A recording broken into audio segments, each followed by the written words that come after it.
welcome to the last yoga board in our series about the 8 limbs of yoga. Today we're going to be talking about Samadhi.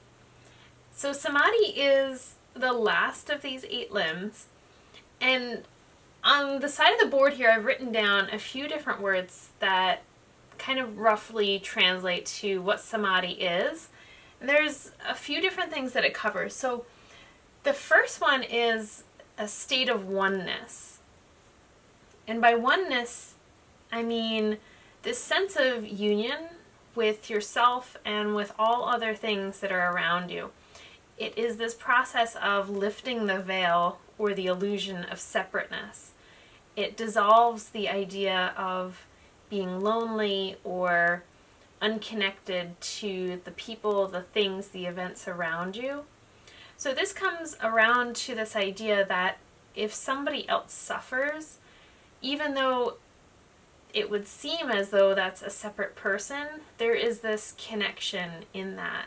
And the same kind of idea, if somebody else is celebrating something really joyful, there is no separation between that. So Samadhi is sometimes translated as a state of oneness, of union with all things. And we know a lot of times the word yoga is translated into union, that it's this yoking or this joining.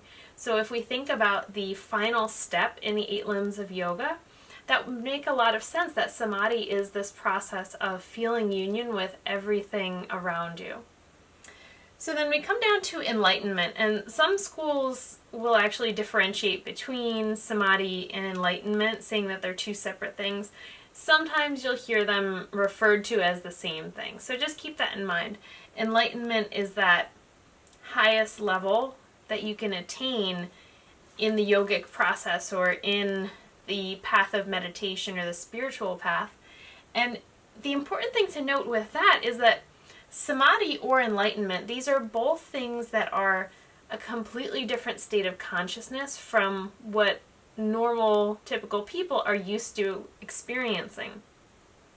One of the reasons for this is that when you reach Samadhi or enlightenment, there is this freedom from the pull of the ego. Back when we talked about the ego and how it creates attachment and aversion, or how the ego creates judgment, when you get to this space of enlightenment, there is this freedom from the ego creating these fluctuations in your mind or creating these strong emotions that you experience. It's a releasing of attachment to material things. It's a releasing of attachment to the way that events unfold in your life. You have this very strong sense of it is what it is. Everything just is as it is. And there's no attachment to things being good or bad or labeling things in that same way. And there's a release of fear because fear and anxiety are things that are very future oriented. And in the state of Samadhi, in the state of being enlightened, there is a complete present moment awareness. So it's dissolving the depression and the heaviness that can come from carrying your past with you. And it dissolves the anxiety and the fear of having an unknown future. I think that it's worth noting that a lot of the great masters, a lot of the gurus that have become really well known, their disciples will tell stories about when they were reaching the end of their life, how they had a knowing. There was a certain level of knowing that they were reaching their death. And a very peaceful preparation for that transition. So when I was at the ashram at Yogaville, they talked about Swami Satchidananda's death. And I was there for his death anniversary. I forget what the year was, but they would actually celebrate the day that he left his body every year. And the students came on stage and they told the story of what they remember from that event. And they said that leading up to it, he had already gone about making all the preparations for his funeral and the certain rituals that they would do when your guru passes. And there was a certain way that they would put him into the tomb, into the monument where he is right now. But he had already prepared all of those things, knowing that his death was coming. But he went about that preparation with a complete sense of peace and acceptance. And I think that's so important to note, because for most of us, thinking about our own death or the death of a loved one is one of the most difficult things that we deal with. It brings up really, really strong emotions, and it creates a lot of difficulty in facing the fact that those things are going to happen. But when someone who has reached Samadhi or enlightenment is preparing for that event in their life, there's a very different attitude and a very different way of going about it. It's an acceptance and a deep sense of peace, with that being just another transition in their life. So I think that's so important to understand, that since most of us still have a strong fear of death, we haven't conquered that yet, being in this altered state of Samadhi, you release that fear, even the fear of your own death. So then we'll come down to the next one, which was union, which I touched on a little bit, this sense of being connected to all other things. Liberation. So liberation comes back to the idea that you are liberated from the pull of the ego. You are liberated from judgment of all things. You're liberated from the judgments that other people have about you. You probably won't care that much when you've attained this level of enlightenment. And you're liberated from the constant pull of fear that limits what a lot of us do in our day-to-day life. So you have freedom and liberation from fear. I really like this word, integration, because it comes back to that idea of the illusion of separateness, the illusion of isolation, that we let go of that to create this sense of being integrated with all the other things that are around us. When we were talking a few boards back about ignorance, the root cause of ignorance was this lack of understanding. It was described almost as a forgetting of what you really are. And I think that's exactly what that comes back to with the integration. We have forgotten that we are connected to all other things. And when we get to this final stage in the process of yoga, then it's this remembering that we are completely integrated and we are completely connected to everything else that's around us. And then the last one I put over here is absorption in the present moment. So like I stated before, most of us spend a significant amount of our time thinking about what's going to happen in the future. And that future focus causes us anxiety or fear. And then a lot of us also spend a lot of mental energy and a lot of time mentally thinking about the past, going over events again, and then feeling this burden or this heaviness from what had happened, that we're still carrying those events with us. So we're always being pulled away from the present moment, either toward the future or toward the past, where when we get to this point in our spiritual journey, you have a complete focus in the present moment. And that's what creates the integration with all things.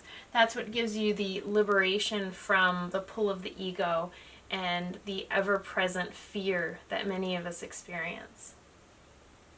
So you can think about some of the great masters that are alive today, and that will give you an understanding of what this state of consciousness is like. The people that I usually think about are the Dalai Lama. If you've ever seen just a video of the Dalai Lama speaking, there's an incredible peace that he carries with him, that he radiates out from himself. Even just seeing him on video, there's this incredible peace that comes toward you that you can feel. And people will say that being in their presence, the Pope is a similar example, that just being in his presence has this radiant effect on you. The other one that I like to think about is the author Eckhart Tolle, who does a lot of speaking. And if you see him speak, he has this very particular way of giving himself space, allowing himself to process the information, and things are never rushed. When somebody asks him a question and he thinks about or starts to formulate his answer, he's not rushing to just throw out the first thing that comes to his mind. He often closes his eyes and sits in stillness for a moment or a few moments until he feels ready to present that information to you. So there's this quality of presence, of peace, and of not rushing, of letting things happen on their own time. So then on the other side of the board here, I wrote down these 3 different aspects that we talked about. Back when we were doing our board on dharana, on concentration, we talked about being the observer, of focusing your concentration onto an object. During that practice, it was a candle. And then the process of trying to keep your mind focused on that one point. It's a focused effort or a focused concentration of the mind. So in this process of reaching samadhi, the separation between those 3 different things dissolves. And I'll read you a quote that summarizes this. It says, "In samadhi, the process of concentration, the object of concentration, and the mind that is trying to concentrate or meditate all become one." So we have that aspect of unity here. And how do we get to the point where concentration and meditation join together and bring us to this peak experience of samadhi? And then on the very bottom, I put pratyahara as kind of an underlying skill, because first we have to draw our attention in, then we have to concentrate our attention on a single point. When that single pointed attention dissolves into a larger space of awareness, we move into meditation. And then from that skill, if we're able to maintain that for an extended period of time, there's this unfolding and this progression into the state of samadhi. So the process of getting there comes back to a word that I use over and over and over when we're talking about these boards, and that is balance. So the 5 different things that I found as the prerequisites for samadhi that is outlined in the Bhagavad Gita is balance of your diet, making sure you're not eating too much or too little. Balance in your physical activity and your exercise, not overdoing. You can think of asana practice in this case, so not overdoing your asana practice and not underdoing it, making sure you're finding that good balance. Balanced thinking, not working the mind too hard and not understimulating the mind. Balanced sleep habits, making sure you're not sleeping too much or too little. And balanced action, understanding what is doing enough, what's not doing enough. And the combination of balancing out all of those different things, just like when we follow the yamas and the niyamas, they're meant to smooth out the path in front of us so that there are less bumps, there are less waves that we have to traverse. That's the same thing with this. When we balance out our diet and our sleep and our exercise and our activity and our mental effort, the path in front of us becomes much, much smoother. And that's how we reach this place of samadhi, which can be thought of as constantly existing in a state of balance. And when you're constantly existing in balance, there's perfect stillness. So I'm going to read you one more quote that I really liked to help you understand what samadhi is, because of course we can't exactly explain samadhi in words. It's a lot like meditation, where we can talk about it for hours and hours and hours, but unless you experience it personally, unless you feel it, there's no way to fully understand what it is. So here is our quote. It says, "Ultimately, dhyana, or meditation, produces the fruit of samadhi, where there is experience of full consciousness and supreme joy, where the yogi merges with the maker of the universe and feels what he can never express, yet cannot entirely conceal. Words fail to convey the experience adequately, for the mind cannot find words with which to describe it. It is a feeling of peace that is beyond all understanding. So I really like that quote because it brings together a few different ideas that we've touched on, that dhyana or meditation is the root of what we need to work on in order to have the opportunity to even just get a glimpse at samadhi, even just for a moment, even if we don't get to stay there. But this is the groundwork. We have to do the sense withdrawal, the concentration, the meditation, and then eventually get to that 8th step.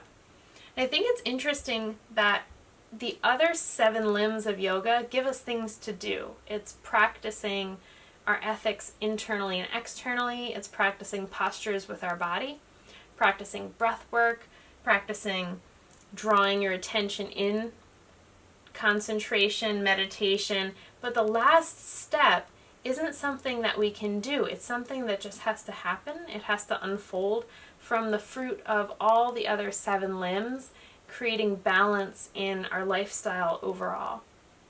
When we have that balance, it's often described as a process of waking up. And if you think of, we often pull things from Buddhism and the teachings of the Buddha, and the Buddha was said to be the one who woke up. So it's coming out of the dream or the releasing of that veil, the removing of that veil, or the process of remembering what you already knew, waking up and remembering what you already knew, that you are completely connected and integrated, that you can be liberated from the ego and from fear, and that you can have this state of complete oneness with everything that is around you, so that you are constantly connected to the ever-present source of stillness and complete joy that is within you. So I hope that has helped you to understand the scope of the 8 limbs of yoga and what each of those components brings to our practice and brings to our life. And I hope that you will join me for the asana practices that I've put together to help us to understand these concepts more fully. Thank you for joining me. Namaste.